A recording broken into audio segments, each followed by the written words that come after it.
katika kutuma salamu, Yanga pia wametuma salamu kwa taarifa hii iliyoandikwa kwenye Nipashe Mwanga wa Jamii, ikiwa ni Nongwa, Mzize na Jobu kurejea kibaruani Agosti. Hii nayo ni salamu. Agosti bwana, Agosti ni mbali sana. Hii sio salamu. Kwani hapo akisema msimu mpya kuna ubaya gani? Hii inaweza msimu ujao hiyo. Ungesema msimu ujao. Kuna ubaya gani? Au shida gani? Au mind game hii. Hivyo yote mikwala. Wakajua eti hebu rudie tena. Mzize na Jobu kurejea kibaruani Agosti. Miezi minne ijayo. Kwa hiyo miezi minne ijayo hawatakuwepo hii tarehe 3. Bora ngeandika msimu mpya kwa ubaya gani? Washukuru. Sio msimu ujao. Mwandishi.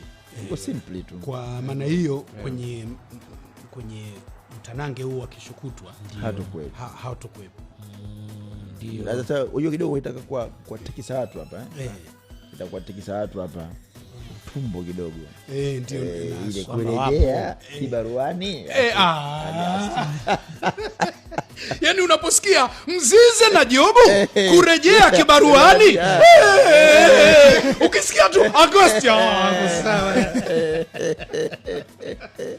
Hii kama ile kwenye safari ile na ndio. Ile na yaani unafika kwenye mmebaki watano.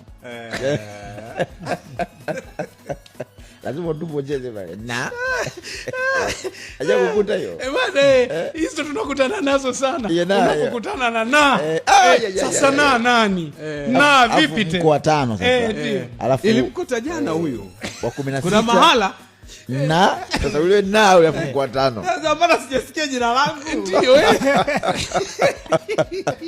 ndio hii sasa. Hii Mzize Jobu kurejea kibaruani. Afa stop kidogo. Afa Agosti. Lazima ushtuke tumbo. Na itatu nini kumbe Agosti.